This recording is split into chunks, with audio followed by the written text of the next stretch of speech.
Corin hated the smell of humans. Even after death, they smelled like metal, fire, and weakness. He walked slowly through the burned remains of the human colony. Smoke still rose from broken walls. Ashes floated in the air like black snow.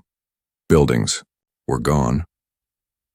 Silence filled the space where life once lived. He stepped over cracked toys, burnt shoes, and pieces of machines. Not a single living thing moved, just how Corin liked it. "This is what humans bring," he said quietly, "and what they deserve." Corin was tall and strong, with thick gray skin and glowing yellow eyes. He wore dark armor and carried a plasma blade on his back. His people had fought humans in the war and lost many lives. Ever since then, Corin had sworn never to forgive them. He came to this colony to see proof that humans could not survive without war. His orders were simple: check, confirm, leave. But then he heard it, soft, faint. A cry. Corin froze. He turned his head, listening carefully.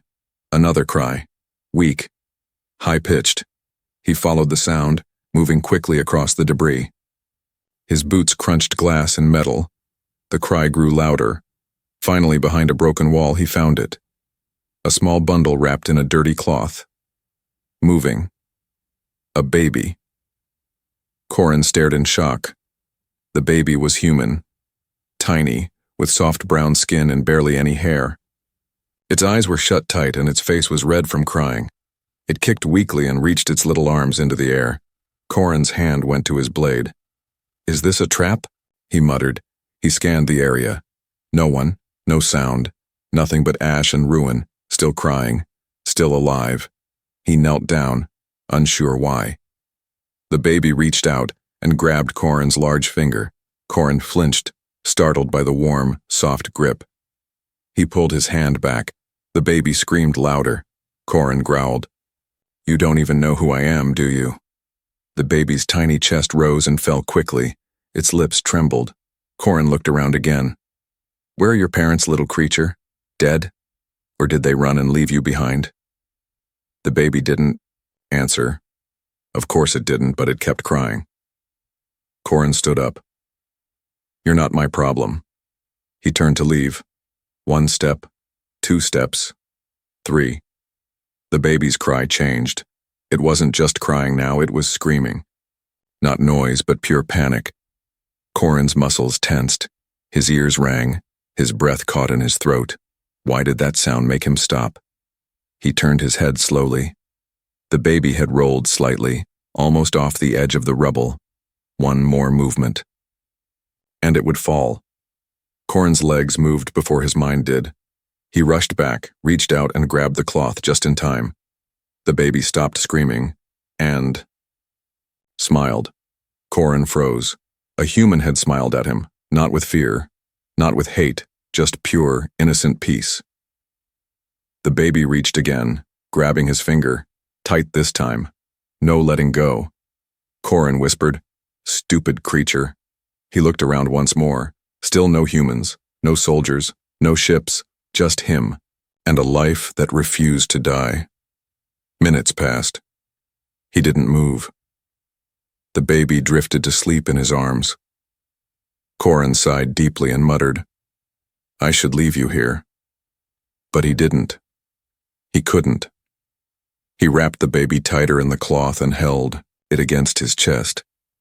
The warmth spread through his armor. As he walked back toward his ship, the wind picked up. Ash blew all around him, but in his arms, life remained. He whispered again, "Why you?" And deep inside, where even Corin didn't like to look, something answered, "Because you didn't let go." Corin sat in the pilot seat of his ship, staring at the stars. The human baby slept in a box near his feet, wrapped in a clean towel he found in the supply room. The box was padded with spare cloth and old gloves. It wasn't made for a child, but the baby didn't seem to care. It slept with its mouth slightly open. Peaceful. Small. Too small to cause so much confusion. Corin clenched his jaw. "What am I doing?" he muttered to himself. "I should have left it." His finger still tingled where the baby had grabbed him. He hated that feeling. Softness, warmth, weakness. He pressed a button on the screen. The ship was already lifting off from the ruined human colony. He hadn't sent the full report. He didn't know what to write. Found one survivor. That didn't feel right. Not when the survivor was a human infant. As the ship entered deep space, the baby stirred. Then came the sound Corin feared most. Wah! The cry echoed off the ship walls. Corin groaned. Again? He reached into the box, unsure what the baby wanted. He had no milk, no human food. He offered a corner of the towel. The baby pushed it away. Quiet, Corin said, trying to sound firm. You're safe. Stop crying. But the baby cried louder. Corin stood up and began to pace. He had once fought in battles. He had killed humans. He had flown through asteroid fields and escaped death more than once. But this was worse than war. He tried to feed the baby a protein gel from his rations. The baby took one taste, made a face, and spit it out. Then it began to cry harder. Corin groaned and dropped to his knees beside the box. Fine, he snapped. Why don't you just scream forever, little parasite? The baby reached out its hand and grabbed his finger again, just like before. Corin froze. The tiny fingers wrapped around his, trusting, warm, unafraid. His voice softened. Why do you keep doing that? For a long moment, the ship was silent. Then the baby's cries faded. It kept holding his finger. Corin sighed deeply. I should have left you, he whispered. That's what everyone would have done. What I was trained to do, but he hadn't, and now he couldn't stop wondering why. Later, Corin sat in the dark, ship lights dimmed. He held the baby in his arms. It was asleep again, snoring softly. He remembered something he hadn't thought about in years. His own younger brother, back before the war. A time when things were simpler. Before hate had eaten everything.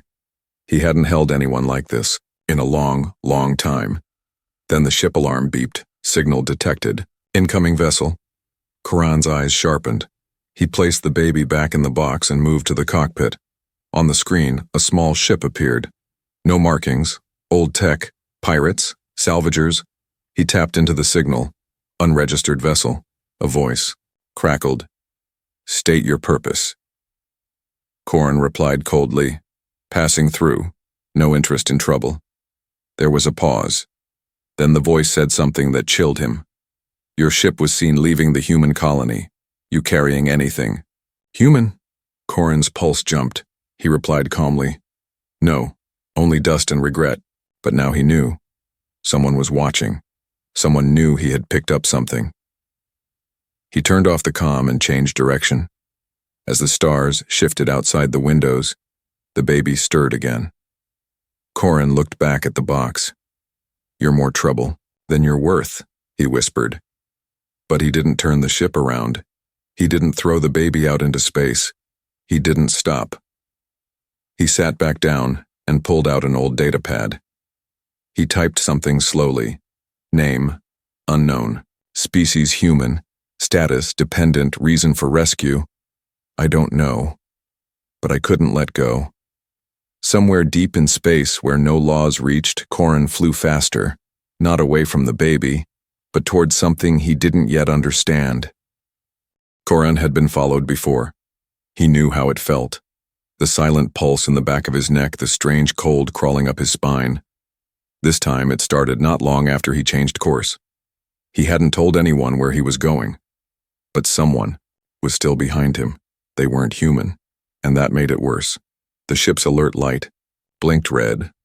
Unmarked vessel detected. No identification signal. Distance, 94,000 units and closing fast. Corin stared at the screen. Scavengers, he muttered. Or worse. He stood up, checked the baby, still sleeping, and opened a weapons drawer. There weren't many choices. A plasma knife. A pulse blaster with low charge. An old flare stick. Not enough to win a real fight. He moved back to the baby's box. The child stirred but didn't cry. Not yet. Corin stared at the small, sleeping face. "If they see you," he whispered, "they'll kill you. Or take you. Or worse." His claws clenched. He remembered the voice from earlier. "You carrying anything human?" Someone had talked. Someone wanted proof. The enemy ship came into view through the window. Long, black, scarred with burn marks. He recognized the symbol on its side, Skarn Raiders, a species that hated humans more than his kind ever had. They believed humans were planet walkers, creatures who spread war by simply existing. They didn't ask questions. They burned first. Corin powered down the ship, all lights, all heat. He drifted near an asteroid field and slowly slid between two large space rocks. Then he waited. Seconds passed, then minutes. No sound, no signal. He peeked through the side scanner. The Skarn ship floated past us slowly, like a shark sniffing blood in dark water. Corin didn't breathe. The baby coughed. Not a cry. Not yet, just a soft, sudden sound. Corin turned fast and placed a warm cloth over the box, trying to calm the baby with his voice. "Shh, it's okay. Not now. Please." But the ship's audio system already picked it up. Noise detected, interior life form identified. Corin cursed. The enemy ship turned. Back, they were coming. He jumped into the cockpit and grabbed the blaster. He couldn't run. Not yet. He couldn't fight. Not with low power. There was only one choice. He opened the back panel of the ship and took out an old signal beacon. He activated it, then tossed it into the asteroid field. It blinked, bright red, and began sending random heat signals. Moments later, the Skarn ship fired. The beacon exploded in a bright flash. Corin used the moment to escape. He blasted forward, engines roaring to life. The baby cried. Not from fear, but from the sudden noise and shake. Corin kept one hand on the controls and the other near the box. I know, he growled. I don't like it either."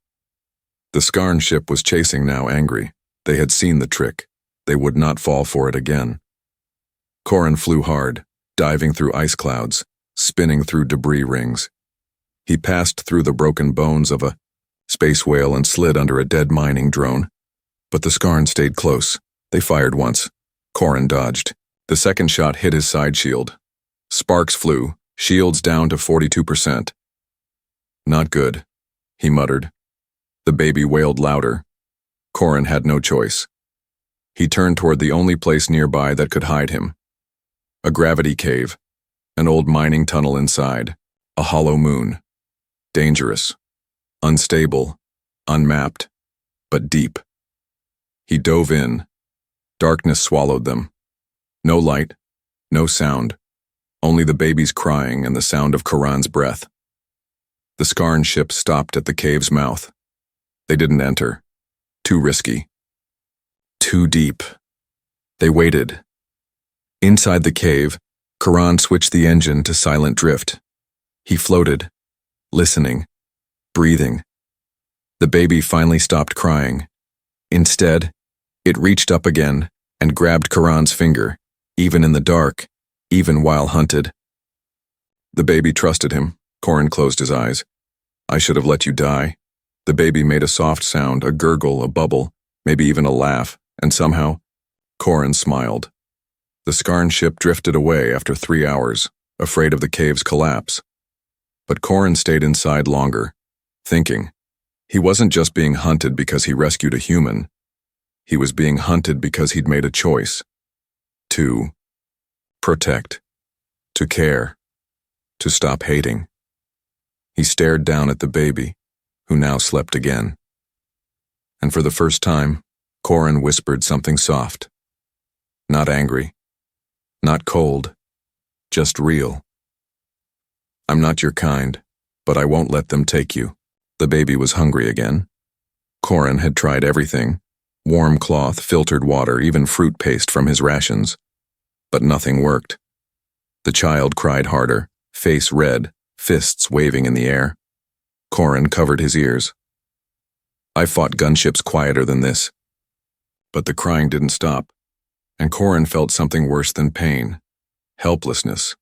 His ship's food systems weren't built for human infants. The protein gels were too thick, the energy bars too dry. The child refused them all. He checked the scanner. There was one option left nearby, Outpost 9, an abandoned medical hub deep in Sector Gray. It had been used by many species during the war. Some human, some not. If he was lucky, there might still be something human there. Milk, medicine, maybe answers. If he wasn't lucky, it might be full of traps, broken machines, or worse, memories. He didn't hesitate. The baby needed food. Corin had made a choice. Outpost 9 looked like a skeleton floating in space. Long, empty halls, flickering lights, broken wires like spiderwebs. He docked silently, tucking the baby inside his chest armor. The suit's inner lining kept it warm and close. The baby grumbled softly but didn't cry. "Stay quiet," Corin whispered. "This place doesn't like noise." Inside the outpost, darkness ruled. Lights flickered overhead. Emergency signs blinked weakly. Corin walked past shattered chairs, blood-stained walls, and forgotten gear. He knew this place. He had fought here. He had killed here. Then, footsteps, not his. Fast, light. Someone else was in the outpost. Corin drew his plasma blade and ducked behind a rusted beam. The baby stirred, sensing danger. From the other side of the room, a voice called out, "Who's there?" Corin froze. He knew that voice. Talon, an old ally, a former soldier. Same war, same blood. But that was a long time ago, and Talon was never friendly, even back then. Talon appeared in the doorway, still tall and armored, but older now. His gray horns curled slightly, and a long scar cut across his mouth. He pointed a blaster toward the shadows. Corin stepped out slowly. "It's me." Talon blinked, lowering the gun. "Corin, you're supposed to be dead." "Not yet." Talon stared. "What are you doing here?" "Looking for supplies." Talon narrowed his eyes. "You're not bleeding. You're hiding something." Before Corin could speak, the baby let out a soft whimper. Talon's eyes went wide. "No," he whispered. "Is that?" Corin didn't answer. Talon stepped closer. "You're carrying a human?" The baby peeked out from Corin's armor, blinking at the new face. Talon looked horrified. "You've lost your mind." "I found him in the ashes," Corin said. "Alone. Dying." "You should have let him die," Talon snapped. "I couldn't." "Since when did you care about them?" Talon hissed. "They killed our brothers. They burned our homes. And now you're feeding one?" Corin's voice was quiet. "It's just a baby." Talon's voice turned cold. "It's still human." The baby let out another soft cry. "Hungry again." Corin looked down, then back at Talon. "I need milk, or something close." Talon shook his head in disgust. "You really are broken. You've seen what I've seen. You know what the war did to us." "Yes," Talon growled. "It made us strong, not soft." Corin stepped forward. "No, it made us hollow. I didn't feel anything for years. Until now." Talon stared at him. For a moment, silence held the room. Then, with a heavy sigh, Talon tossed a small datapad at him. "Room 14B. Storage locker. Some old Earth supplies." Corin nodded. He turned to leave, but Talon stopped him. "I won't report you," he said, "but you'll regret this." Corin looked over his shoulder. "Maybe, but I'd regret doing nothing more." He found the storage room. Dust covered everything. Metal shelves creaked under the weight of time. In the corner, 2 sealed cartons, labeled in faded letters, "Human Infant Nutri-Milk." He scanned them. Still safe. He opened one, warmed the packet, and gently fed the baby with a soft nozzle. The child drank fast, greedy, quiet, Corin watched, amazed. "You've had this before," he muttered. "You know what this is." The baby finished and let out a small, happy sigh. Corin almost smiled. Almost. Back at the ship, he laid the baby in the box again. Clean, fed, sleeping. He sat beside it, thinking. He had walked through death. He had faced an old friend. He had broken his own beliefs, all for a creature that couldn't even speak. But now, he was beginning to understand something strange, something dangerous. He didn't hate it anymore. Time passed slowly in deep space. Corin didn't count the days, but the baby did. Not with a calendar, but with changes. The child cried less now. It responded to sounds. It stared up at the stars through the ship's small window. Sometimes, it giggled at strange lights on the control panel. Other times, it reached for Corin's face and pulled his nose with sticky fingers. But today, something new happened. The baby bit him. Corin sat on the floor, holding the child on his lap. He had just finished feeding it from one of the last supply packets. The baby leaned forward, smiling. Then, chomp. Its tiny mouth closed on Corin's, finger with surprising force. Corin shouted, "Ow, you little beast!" The baby blinked up at him, then laughed. Corin pulled his hand back and stared. "You have teeth now?" He leaned closer. "Yes, 2 small teeth, bottom row, sharp and white." "You're evolving faster than I expected," he muttered. Like a predator, the baby burped in reply. He should have been afraid. This was a human, after all. A species, known for violence, for war, for survival at any cost. Teeth were just the beginning. But instead of fear, Corin felt something he didn't recognize at first. Pride. The baby was growing. Because of him. Later, he sat in the pilot seat staring at a new set of warnings on the screen. Bounty alert. Across 5 systems, a new message played on the black market networks. Wanted, 1 alien fugitive. Tall, gray, scar across left eye. Last seen carrying a human infant. Reward, 60,000 credits. Human must be delivered alive. Corin's claws gripped the console. They found out. He turned to look at the child, now sleeping in a makeshift bed made from a tool crate and soft rags. Small, innocent, loud when hungry, silent when curious, no threat to anyone. But now the whole galaxy wanted him back, not to rescue, to control or study or worse. He flew through low-traffic sectors, stopped only on unmarked moons, bartered for supplies in silence. At every station he wrapped the baby in thick cloth and held it close to his chest. One wrong glance could mean death. But the baby didn't understand danger. It smiled at strangers, waved at robots, laughed at shadows. Corin tried not to show it, but it warmed him inside. One evening, while parked near a dying star, Corin activated the old holo recorder. He hadn't spoken to anyone in weeks, but tonight he needed to speak to someone. He looked into the lens. "My name is Corin," he said quietly. "I once hated all humans." He paused, eyes heavy. "But now, I feed one. I protect one. He hesitated. Care for one." He looked down at the child beside him. "I don't know why I'm recording this. Maybe for you, maybe for the future." The baby blinked at the blue light and sneezed. Corin smiled. "Your teeth are growing, your laugh is louder. You've made my ship smell like warm milk and dirty rags. And somehow, I don't hate it." That night, Corin dreamed. In the dream, he was back on the battlefield, blades clashing, fire raining from above.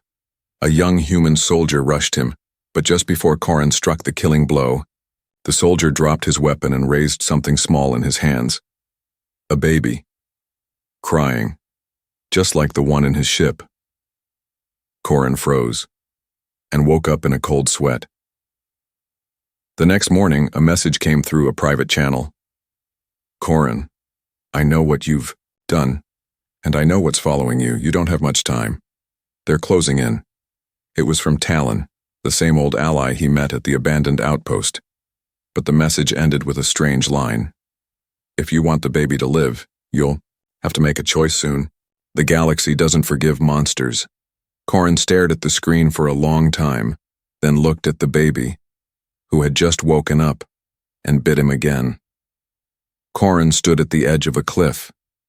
Below him, a blue valley stretched wide, full of fog, giant roots, and silence. He wasn't here for the view. He was here for the drop point. In his hand, he held a small transmitter. It blinked red. One press would send a signal to a human rescue team orbiting the sector. They'd come fast. They'd take the baby, and Corin could disappear. Behind him, inside the ship, the baby slept curled in the same old box, now full of scratch marks and torn cloth. 2 little teeth poked from his mouth. A dried milk stain covered his cheek.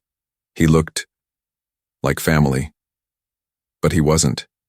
He was human, and Corin had spent half his life hating humans. He looked down at the transmitter again. Do it, he said to himself. You're not his father. You're not even his kind. The wind howled across the cliff, pulling at his coat. His thumb hovered over the button, but he didn't press it. He walked back inside. The baby had woken up. When it saw him, it smiled. No fear, no judgment, just joy. Corin sank to the floor, rubbing his temples. Why do you look at me like that? Like I'm not a monster? The baby crawled toward him, gripping his leg, climbing up with weak strength and strong trust. Corin stared into those small eyes and whispered, I hate humans. The baby blinked, but he added softly, I don't hate you. Later, he played an old holo recording. It was from the war. His commander's voice echoed, humans are clever, fast, dangerous. They'll use your kindness against you. Never forget. They are not like us. Corin remembered that day. He remembered the fire, the screams, the human soldier who tricked him by pretending to surrender, and then detonated himself. Since that moment, hate had been easy. It had made sense. Until now. He turned the holo recording off. The baby was crawling around the floor, chasing a blinking wrench. Corin watched him for a while, silent, then whispered, You didn't ask to be born in that war. You didn't start anything. You just held on to me. He picked the child up. The boy rested his head against Corin's chest just like always. And for the first time, Corin didn't see him as a human. He saw him as his. A sharp beep broke the moment. Incoming ship detected. Corin moved to the console. It wasn't the rescue team, it was a bounty ship. A real one this time, military class, painted black, no lights. They weren't here to save anyone. They were here to collect a price. He powered up shields. Hang on, he said to the baby, placing him in a safety pod. The ship shook. A message came through. You have something that doesn't belong to you. Corin replied calmly. It was left in the ashes. No one came for him. We're here now. Surrender the child, and you won't be harmed. Corin laughed bitterly. He powered the weapons. No, he said. I think I'll keep him. The first shot hit his left thruster. Smoke filled the cabin. He turned hard, flying low through the canyon using trees and rocks for cover. The baby cried but didn't scream. Corin whispered, It's okay. I've got you. He twisted through a ravine, fired 2 pulse rounds back and dropped a decoy flare. The enemy took the bait. In those 10 seconds of distraction, Corin activated a warp drive boost. The ship shot forward, through trees, clouds, and out of atmosphere. The stars reappeared. He was free again. He didn't stop until he reached a dark moon, unmarked and hidden. He landed and shut everything down. The baby was fast asleep again, clutching the wrench like a toy. Corin sat beside him, armor torn, fingers burned, heart pounding, but safe. He looked at the child, then at the sky, and said softly, "I hated your people. I still hate what they did. But you didn't do it." He placed his large hand over the baby's chest. "You're not my kind, but I will protect you like you are." And deep inside, where no orders had ever reached before, Corin felt something new. Not guilt, not duty. Love. Years passed. The baby grew, and so did Corin. Not in size, he was already a giant, but in something he never thought possible. Heart. They called the boy Leo now. No one knew what his real name had been, if he ever had one. The ruins that Corin found him in had long turned to dust, but the name didn't matter. What mattered was that he laughed. He ran. He called Corin Da. They lived far from war, far from cities. In a quiet sector beyond the trade routes on a green moon full of strange birds and tall trees. It was safe. No one asked questions. And for a long time, Corin believed no one would ever find them again. He was wrong.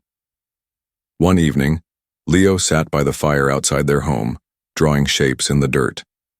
He was almost 7 now, still small, still human, but wild with joy and energy. Corin cooked over the flame, watching closely. He had made a stew using local roots and herbs, Leo's favorite.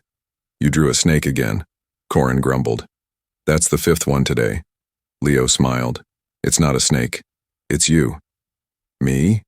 You with your big eyes and long arms?" Corin chuckled. "I don't look like a snake." "Yes, you do. A big gray one." Suddenly, a ship engine in the sky. Leo stood up. Corin was already moving, grabbing his staff, eyes scanning the sky. The ship was small, fast, and marked with a council emblem. Corin whispered, "They've finally come." Leo looked confused. "Who?" Corin placed a hand on the boy's shoulder. "People who think I don't deserve to raise you." The ship landed quietly. Only one figure stepped out, a female alien in white robes, tall, calm, eyes glowing blue. "I mean no harm," she said. "My name is Speaker Velra. I come with no weapons." Corin stood between her and the child. "What do you want?" "Only to speak," she said gently. "I've watched your journey, Corin. You broke laws and hate. You raised one of them." Corin's voice was sharp. "I didn't raise a human. I raised Leo." The boy peeked, out from behind Corin, curious. Velra smiled. "May I speak with him?" Corin looked at Leo. The boy nodded. Velra sat with Leo by the fire. "What has he taught you?" she asked. Leo thought for a second. "How to cook roots, how to climb trees, how to fight with a stick," she smiled. "And what have you taught him?" Leo grinned. "How to laugh." Later that night, Velra sat with Corin. "You know the council still fears your kind." "I know," Corin said. "They always will. But this boy," she paused. "He proves you're not the monster they said you were." Corin stared into the fire. "I was." Velra looked at him. "And now?" "I don't know what I am," he admitted. "But I know he saved me." Before she left, Velra gave Corin a data scroll. "A new law is being written," she said. "For interspecies care. For children left behind by war. If you wish, we can protect him." Corin asked, "And what about me?" Velra answered softly, "That depends on who you decide to be next." The ship rose again, leaving them in the dark sky and soft wind. Leo ran to Corin. "Are we in trouble?" "No," Corin said, lifting him. "Not anymore?" Leo yawned. "You were scared." Corin looked at the stars. "Maybe. A little. Even monsters get scared sometimes," Leo said sleepily. Corin smiled. "Not anymore. You turned me into something else." The next day they walked through the forest together. Leo chased birds. Corin carried a basket of fruit. A passing traveler paused to wave. He didn't see a human child or a feared warrior. He saw a father and son, Just two souls under the same sky. And on a faraway station, someone updated the bounty list. Corin. Status removed. Reason. No longer a threat. Some say monsters cannot change, but they are wrong, because sometimes all it takes is a tiny hand. Holding on.